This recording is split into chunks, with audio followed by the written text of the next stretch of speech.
Bueno, en primer lugar, agradecer la invitación para participar en esta actividad de difusión de lo que van a ser las quintas jornadas regionales del IOM2 en la Patagonia, que se van a hacer en Bariloche el 2 y 3 de noviembre próximos.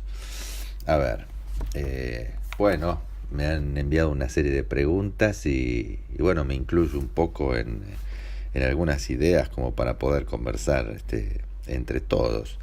Eh, Recordaba especialmente porque estos días estaba leyendo el último número de Lacaniana y el primer artículo que está en este último número de la revista es justamente un artículo muy erudito de justamente Judith Miller, que se llama Cientismo, ruina de la ciencia.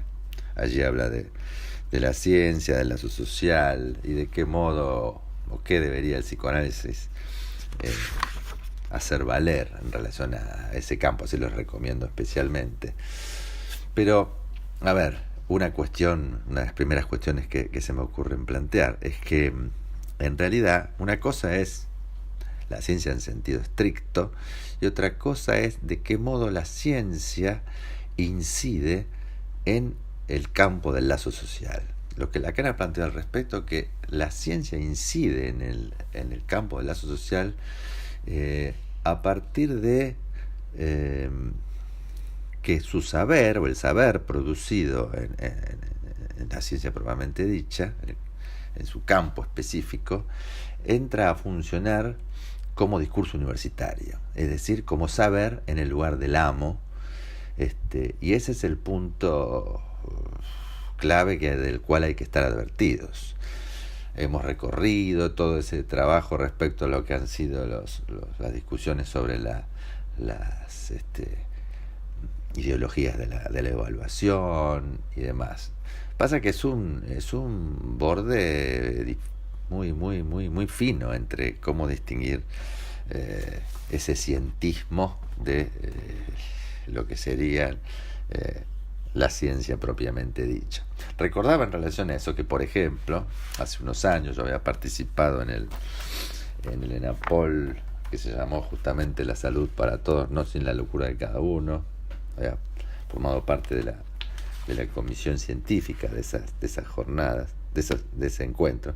Y recordaba, por ejemplo, a partir de una referencia de Jacques-Alain Miller, que está en Cosas de Finura, que ha habido a buscar, una referencia del epistemólogo Canguilhem, en el cual decía, por ejemplo, que la salud es un objeto como tal fuera del campo del saber, y que no hay ciencia en sentido estricto. Y que eso quería decir que su doxa es siempre eminentemente social. Y eso depende de algo que se modifica de acuerdo a las formas que va asumiendo el discurso del amo en determinados momentos. Por lo cual, fíjense, ¿no?, al extremo, la salud misma no es un objeto de la ciencia como tal. Sin embargo, todo el tiempo escuchamos y vamos siendo bombardeados permanentemente por incidencias de lo que se pretende como un saber para todos en todos los campos que se nos quieren ocurrir, avalados supuestamente por los descubrimientos científicos. Y también lo que dice allí justamente ese texto de Camiller, lo que permite hacer ver es que esa fue la puerta de entrada para que una vieja disciplina médica llamada el higienismo encontrara su oportunidad de justificación para trasvertirse y estar de lleno en ese aparato de ambición socio-político mediática de ajuste de la vida de los individuos que hoy se encuentra en posición de dominio. Así que fíjense lo interesante que es recordar esas referencias. Lo primero que podríamos decir que lo que el psicoanálisis tiene que decir en ese campo es que, a diferencia de lo que es la ciencia en sentido estricto, en lo que llamamos nosotros el campo del goce, no hay energética posible. Sabemos que lo que se llama la energética es ubicar en un campo dado la cifra de una constante que permite lo calculable de un cierto dominio para intentar de ese modo manipularlo, ¿no? Dentro de eso, justamente en el campo que tiene que ver con lo que llamamos nosotros el campo del goce, la posición del psicoanálisis es hacer valer que en ese campo no hay energética posible, y que justamente por más que haya investigaciones y demás que todo el tiempo quieran hacernos hacer pasar ciertos descubrimientos como que lograron finalmente resolver definitivamente la causalidad de lo que llamamos en sentido estricto el campo de los síntomas que aquejan a los sujetos parlantes.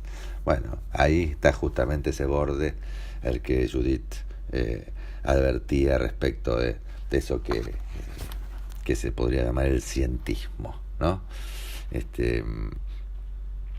Por otra parte, pensaba, ¿no?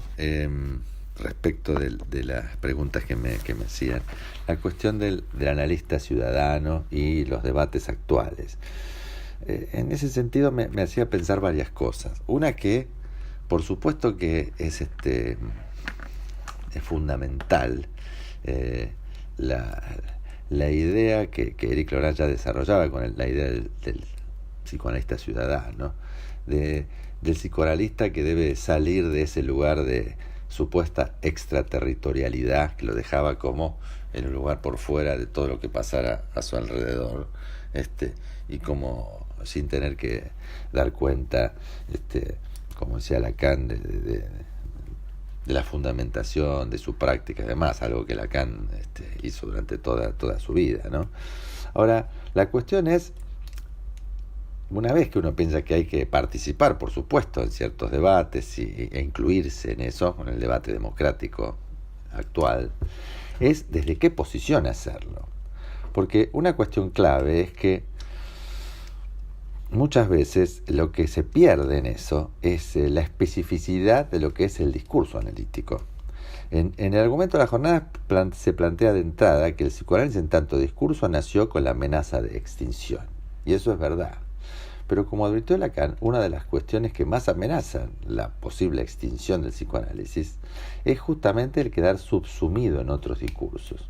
O sea que cuando el analista interviene en otros discursos y en debates, tiene que pensar en cómo es la inclusión en tanto representante del discurso analítico. No como analista en términos de lo que es la escena de la práctica como tal, pero sí que el saber que el psicoanalista trata de hacer valer es un saber que está determinado por el campo de una práctica. Y el tema es cómo hacer valer lo que se extrae de esa práctica en una serie de debates.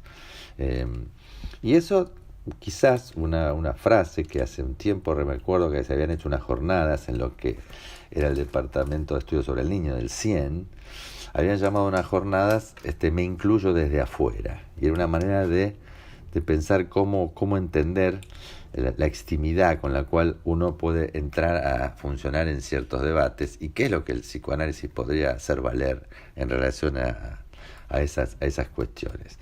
Creo que eso es un dato clave porque muchas veces quizás cierto activismo de forzamiento a participar en todos los debates en los cuales somos convocados, a veces hace perder, pero si vamos a hablar o no, en tanto psicoanalistas, en tanto representantes o servidores de un discurso, que es el discurso del psicoanálisis.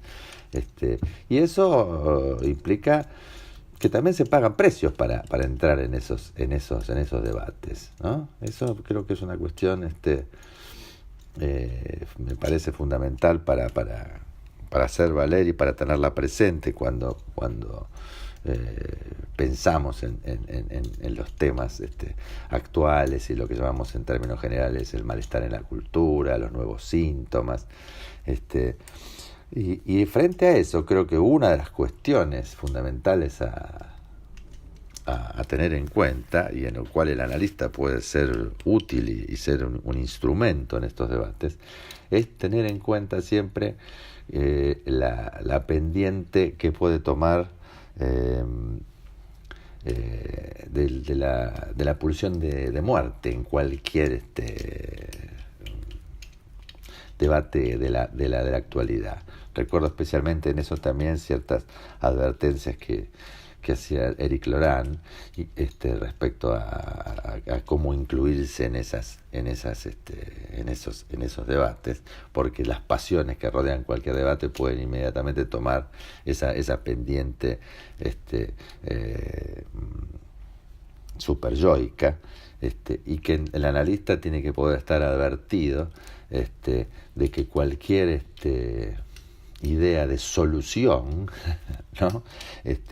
Definitiva de cualquiera de las cuestiones que se nos plantean como dilemas de lo que llamamos el malestar de la cultura, siempre puede tomar esas pendientes superyoicas y ser productoras de nuevas segregaciones. Eso es algo que el analista debe estar advertido y que me parece una enseñanza clave que hay que tener presente en relación a las temáticas que abordamos. Así que bueno, creo que va a ser una oportunidad excelente para poder discutir sobre estos temas y para poder conversar entre todos en el encuentro que vamos a tener en Bariloche en noviembre próximo. Bueno, un saludo especial para todos los colegas patagónicos. Hasta luego.